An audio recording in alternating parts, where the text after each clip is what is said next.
بسم الله توكلنا على الله، ولا حول ولا قوة إلا بالله العلي العظيم. اللهم صل وسلم وزد وبارك على سيدنا وحبيبنا سيدنا محمد عليه أفضل الصلاة والسلام. طبعا قبل مباراة الأهلي وغزل المحلة، شفنا ناس كتير قوي كانت متجمعة وواقفة ومتحدة، وكان نفسها يا عيني تسمع والله زمان يا غزل المحلة، والله زمان يا غزل المحلة. أكيد طبعا كل الفرق ليها الحق ولها يعني إن أنت كل الحقوق إن مثلا حد يدعمهم أو حد يساندهم، كل الفرق يعني أتمنى إن هي تكون كل الفرق. لكن طبعا في موقف حصل كده ما كانش، هو مش اول مره يحصل، يعني هو مش اول مره يحصل، بس للاسف المره الثانيه انه حصل قبل كده.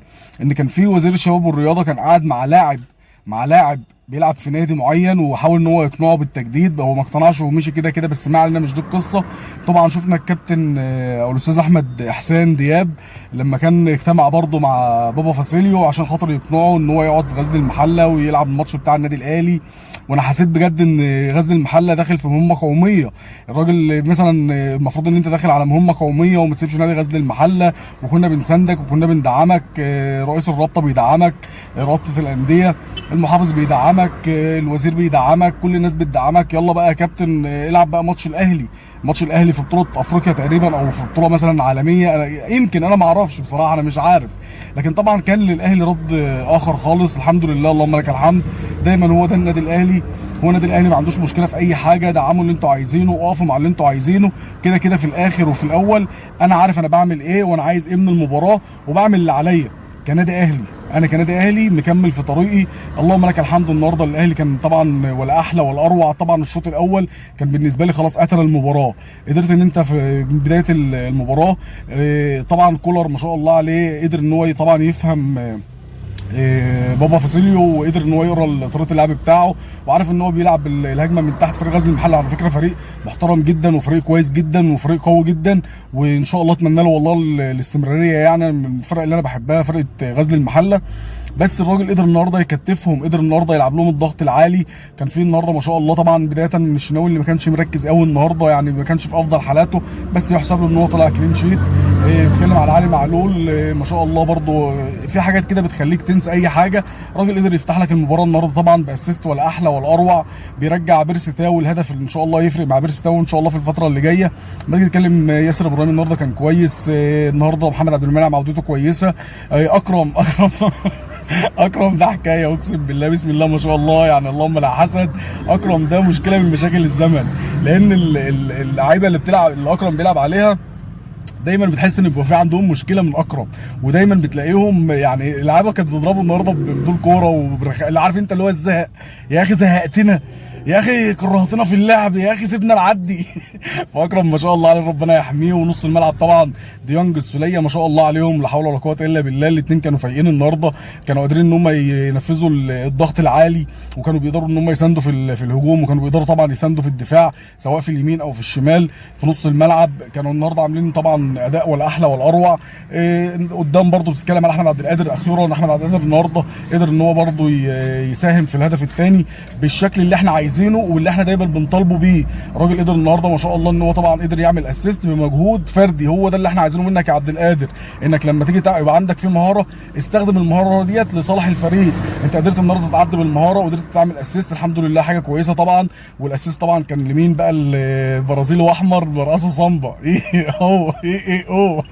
فالنهارده طبعا برازيل ان شاء الله ربنا يكرمه الفتره اللي جايه ويكمل على نفس المستوى. ومش عايزين ننسى طبعا بالنسبه لي انا نجم المباراه مع اكرم هيكون طبعا كريم فؤاد. بسم الله ما شاء الله، يعني بركات جديد، ده بركات جديد. وان شاء الله باذن الله يكون النسخه المعدله من محمد بركات كمان، ان شاء الله يقدر ان هو يعدي محمد بركات.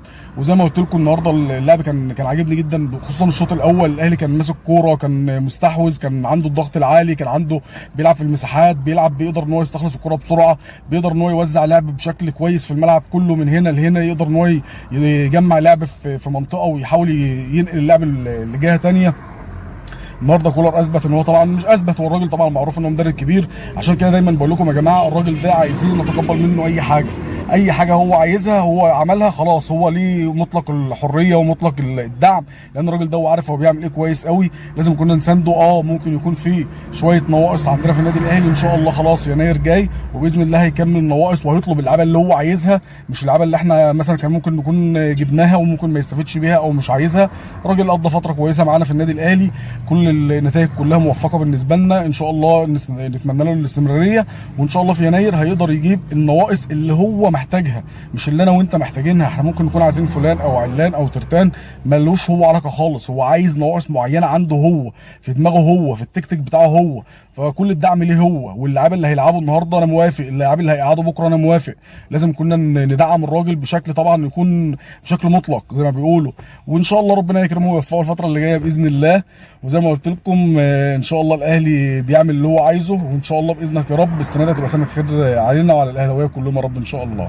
بالنسبه بقى الموضوع صحيح الفار، وسامع انا قصه كده الله اعلى واعلم هي حقيقه ولا لا، القصه بتاعت المراهنات ومراهنات. يعني المفروض ان الفريق اللي هو الطبيعي يكسب بيحاولوا ان هم يعطلوه عشان خاطر طبعا المراهنات تزيد والفلوس تزيد.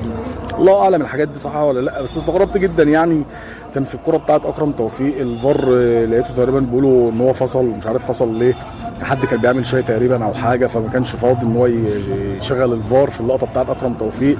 بعدها على طول كان برضو الفار تدخل عشان خاطر محمد الشناوي يتطرد. الكره طبعا كل الناس شافتها ان الشناوي شال الكوره وعادي جدا ما فيهاش اي حاجه، لكن طبعا الفار استدعى الحكم طبعا عشان خاطر يحاول ان هو يطرد محمد الشناوي، رغم برضو ان كان في كوره بتاعت اكرم. يعني على الاقل كان المفروض الفار يستوجب ان هو تعالى شوف حتى الكوره بتاعت اكرم توفيق دي، كان يعني المفروض ان هي ممكن برضو يبقى فيها ضربه جزاء على الاقل تبقى موجود. حسسني ان كان في فار تشيك كده ان يا جماعه طب استنوا الفار يشوفها.